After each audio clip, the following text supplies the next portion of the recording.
Why should I, as the viewer, watch your videos? What makes you so different from everybody else?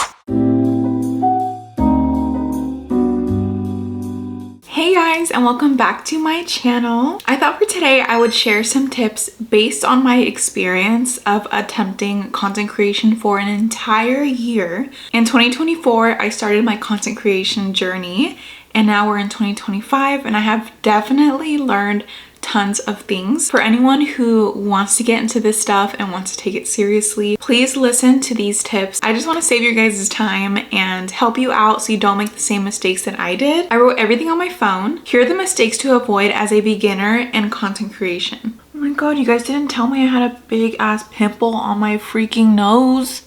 I really couldn't tell in the viewfinder that I had a big ass pimple, and you guys didn't tell me?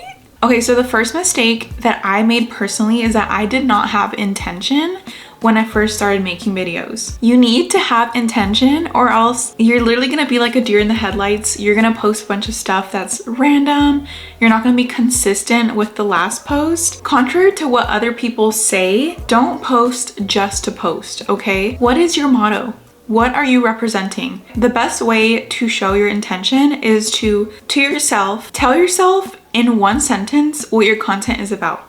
That is gonna cover all of your content on this page. You should be able to tell me in one sentence what you post about. And every single post on your page should follow that. So basically, you need to pick a niche. I have a poll talk page and a poll Instagram page. This is my best performing page. I actually had 15K on here at one point, but I did get hacked. And I never got my account back, y'all. Screw you, TikTok. But what made this account so successful is that you could tell right away what my page is about. It's about pole. It's about pole dancing. It's about pole fitness. Anything relating to pole is on there. I don't post anything else. I don't post anything about my life, nothing about lifestyle, nothing about my Starbucks orders, nothing like that. Every new post is consistent with the last. So you might be thinking, what is my niche? If I look at your page, I should be able to tell what your niche is without you physically telling me. So if you look at your own page and you can't tell what your page is about, then you need to narrow your niche down and make it a little more clear. So my mistake on my other page is that I was just posting whatever I wanted. I would just turn on my phone, record random stuff, record me in the kitchen, record me in the car. I'd record workouts, story times, just everything. And I think that's really confusing. It's hard to build a community because your audience doesn't really have something to attach to, and they don't really know what to expect. They don't really have a reason to follow you. Okay, the second big mistake is that my content had no value.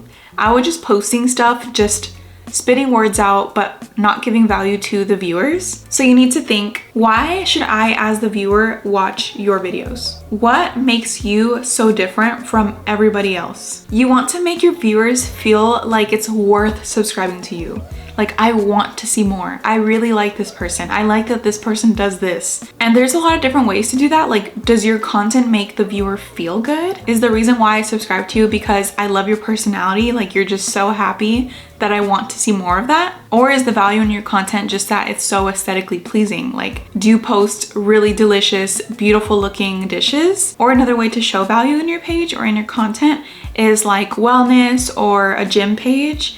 A lot of people want to know what your fitness journey is like, or what you did to lose a certain amount of pounds, or what your gym routine is. Especially on TikTok, they're like, share the gym routine, you know? That is all very valuable to the viewer, and it makes them want to subscribe to you because they want to see more. And of course, you had to put intention into your content in order for it to be valuable. So for example, in my pole talk page, I shared a lot of tutorials. I would break down certain moves step by step. I did a lot of voiceovers. I shared my journey over a long period of time, like from beginner to more intermediate.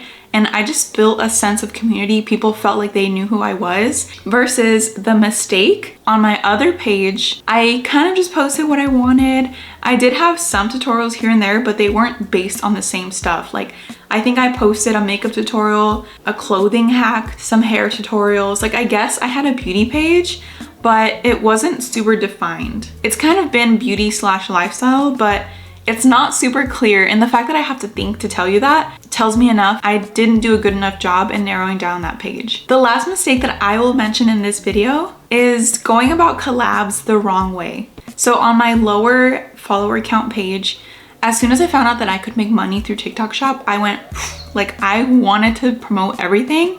And that's not good, because your followers are gonna be like, oh, they're just in it for the money. Like, you can feel it. You can feel it when you're in it for the money, or if you just post ads all the time, then the viewer doesn't really like that because they feel detached from you. So just because you can get samples on TikTok Shop, for example, doesn't mean you should take advantage of that. Because yeah, you're getting free clothes, but what impression is it leaving on your viewers, you know? And if you do decide to accept some collabs, let's say it's a paid collab with a brand, congratulations, but make sure that it follows your niche. So on my Pole Talk account, I literally didn't do any collabs until like maybe 8 to 10K.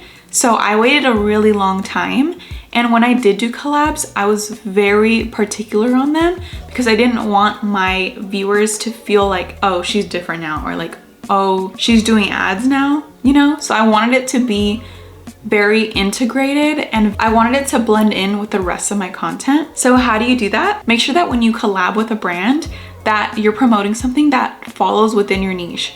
For example, if I'm promoting something in my beauty account, I'm not gonna make an ad for like a shower cleaning supply, because it would definitely throw off my followers, and two, it's an ad, so it already threw off my followers, and it just doesn't fit well, and it probably won't even perform well because it's not your niche and you're gonna use completely different hashtags, and it just doesn't follow like the SEO of the rest of your page. If the product that you're promoting does follow your niche, viewers will most likely trust your judgment because they've heard you talk about something like this before, and it follows with the rest of your content. But yeah, the key to doing collabs is that you need to make sure that it matches your content. That way it doesn't feel like an ad when you post it. The last and the biggest mistake that I made is that I put all my eggs in one basket, and the basket was TikTok. So like I mentioned before, I had a TikTok account with 15K followers. I was pouring my heart and soul into that account. I didn't have an Instagram and I wasn't active on YouTube. And also my other account, like the beauty lifestyle account that I had, wasn't very active. So I put all my eggs on that one account, and then I got hacked. That was really, really hard because all of the work that I put in literally disappeared.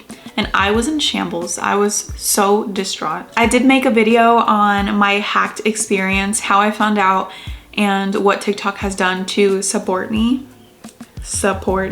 If you guys want to see that, I'll have it right here. But yeah, don't do what I did. Make sure you post on several different platforms. That will only benefit you. Yes, it'll take more time to plan your content and to schedule everything, but it'll be worth it because you have more eyes on you, and also you have a lot of backup platforms if one of them doesn't really work out for you. Like maybe your YouTube will be booming, but your TikTok's gonna be slow and your Instagram's gonna be okay. Like you just have more options, and it's better to be that way than to just pour your heart out into one platform and then hope for the best, you know? So now I post on all accounts. I have 2 Instagrams, 2 TikToks, and then this YouTube, I post long form and short form content. So I definitely learned my lesson the hard way, but you guys don't have to learn the hard way. So that's everything that I have for today. I know I skimmed through everything very quickly, but if you guys want to learn more, or if you want me to expand on something, definitely let me know in the comments below and like this video so that I know that you guys liked it. Subscribe to my channel if you want to see my face again, and I'll see you guys soon. Thank you so much for watching. Bye.